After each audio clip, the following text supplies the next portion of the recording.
Party మారితే వెంటనే disqualify కావాలన్నారు, వాళ్ళతో రాజీనామా చేయించారు. రెండవది అధ్యక్ష, మేము కూడా సబ్జెక్టే మాట్లాడతాం. We will not deviate from the budget. 10 ఏళ్ళు మేము కూడా ప్రభుత్వంలో ఉన్నాం. మా అనుభవాలను ఈ ప్రభుత్వానికి ఈ రాష్ట్రానికి మేలు జరిగే విధంగా వాస్తవాలు మాట్లాడే ప్రయత్నమే చేస్తాం అధ్యక్ష.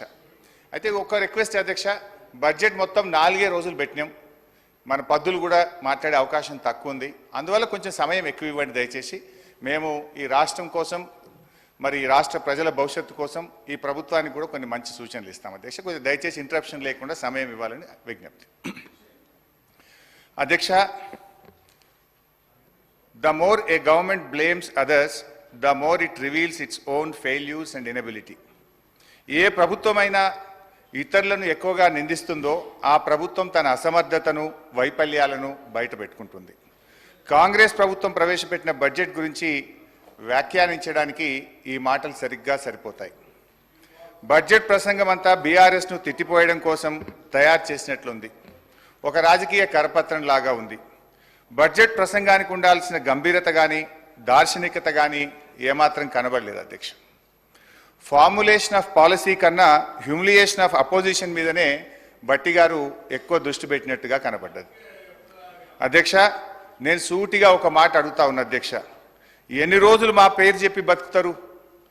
మీరు చేసిందేందో, చెయ్యబోయేదేందో గది చెప్పుంది. 8 నెలలు గడుస్తున్నాయి అధ్యక్ష. మన రాష్ట్రంలో దశ దిశ లేని పాలన నడుస్తుంది. ఈ రోజు వరకు ఒక్క పాలసీని సమగ్రంగా రూపొందించలేదు, ప్రజలకు వెల్లడించలేదు. ఎంతసేపు ఉత్త రాజకీయ వృధా, కాయగొరుకుడు మాటలు, విజన్ లేదు, విషయం లేదు. ఇప్పటి వరకు సాధించిన ఒక విజయం లేదు. ఆర్థిక మంత్రి గారు స్వీపింగ్ కామెంట్స్ చేయడంలో సిద్ధహస్తులని ఈ బడ్జెట్ నిరూపించింది. ఒకవైపు బీఆర్ఎస్ ప్రభుత్వం గత 10 ఏళ్లలో అన్ని రంగాల్లో పూర్తిగా వైఫల్యం చెందిందని రాశారు. మరొక వైపు ఇదే బడ్జెట్లో రాష్ట్ర తలసరి ఆదాయం 3,47,229 రూపాయలని పేర్కొన్నారు. ఇంత సెల్ఫ్ కాంట్రడిక్షనా అధ్యక్ష? ఇంత కన్ఫ్యూజనా అధ్యక్ష? ఇంత కుట్రనా అని నేను అడుగుతా ఉన్నా. ఎందుకంటే 2014లో మా ప్రభుత్వం అధికారం చేపట్టినప్పుడు తెలంగాణ రాష్ట్రం దేశ తలసరి ఆదాయంలో మనం కంపేర్ చేసినప్పుడు, ఇతర రాష్ట్రాలతో కంపేర్ చేసినప్పుడు మనం 11వ స్థానంలో ఉన్నాం. కానీ మా 10 ఏళ్ల పాలన ఫలితం ఈరోజు గోవా, సిక్కిం లాంటి చిన్న రాష్ట్రాలు మినహాయిస్తే తలసరి ఆదాయంలో తెలంగాణ రాష్ట్రం దేశంలోనే నంబర్ 1గా నిలపడం జరిగింది. అధ్యక్ష, నేను అడుగుతా ఉన్న భట్టి గారిని, తలసరి ఆదాయం ఇంత గొప్పగా పెరిగిందంటే 10 ఏళ్ల మా పాలన ఫలితమా, 8 నెలల మీ పరిపాలనలో పెరిగిందా? దయచేసి చెప్పాలని చెప్పి నేను కోరుతా ఉన్నా. ఒకసారి గుండె మీద చేసుకొని చెప్పండి, ఎవరి పరిపాలనలో ఈరోజు దేశంలో తలసరి ఆదాయంలో ఈ రాష్ట్రం మొదటి స్థానంలో నిలబడ్డది? అధ్యక్ష, 4.5 లక్షలు లేని జిఎస్డిపిని 14.5 లక్షల పైకి తీసుకుపోయింది మా బీఆర్ఎస్ పాలననా, మీ 8 నెలల కాంగ్రెస్ పాలననా అని నేను అడుగుతా ఉన్నాను అధ్యక్ష.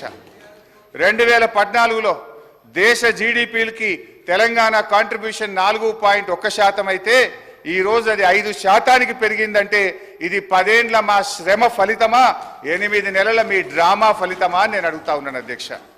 అధ్యక్ష, 2013-14లో 1,07,00,000 ఉన్న పంటల ఉత్పత్తిని 4 కోట్ల టన్నులకు తీసుకుపోయింది మా పరిపాలన ఫలితమా, మీ 8 నెలల పాలననా అని నేను అడుగుతా ఉన్నాను అధ్యక్ష.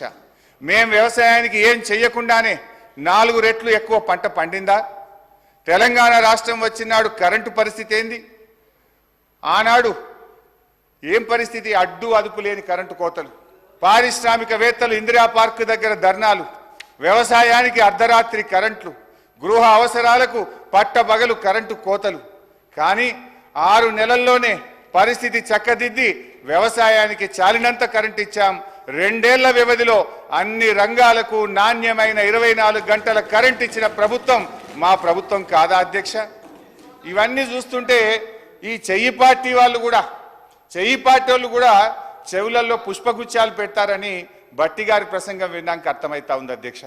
అధ్యక్ష, 5 దశాబ్దాల కాంగ్రెస్ పరిపాలనలో తెలంగాణ స్థాపిత విద్యుత్ సామర్థ్యం 7,778 మెగావాట్లు.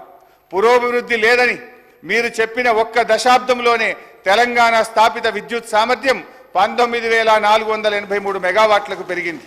మీరు చేసిన దానికంటే మూడంతలు చేశాం. ఈ మధ్య అదనంగా 1400 మెగావాట్లు ఎన్టీపీసీ నుంచి కూడా వచ్చింది. మీ ఇందిరమ్మ రాజ్యంలో తలసరి విద్యుత్ వినియోగం ఎంతుందో తెలుసా? 1196 యూనిట్లు. అనుకున్నంత అభివృద్ధి సాధించలేదని గౌరవ ఆర్థిక మంత్రి గారు చెప్పిన బీఆర్ఎస్ పాలనలో తలసరి విద్యుత్ వినియోగం 2349 యూనిట్లకు పెరిగింది అధ్యక్ష. ఇదంతా కాదు బట్టన్న స్పీకర్ గారు, ఇంత పెరిగింది అంత పెరిగిందని సరే లెక్కలు నేను చెప్తా, బుక్కులలో ఉంటుంది. కుల్లా మీరు ఒక్క 10 నిమిషాలు టీ బ్రేక్ ఇవ్వండి. నేను బట్టి గారు పోయి అసెంబ్లీ ముంగట గన్ పార్క్ మీద రోడ్డు మీద నిలబడతాం. రోడ్డు మీద పోయే 10 మందిని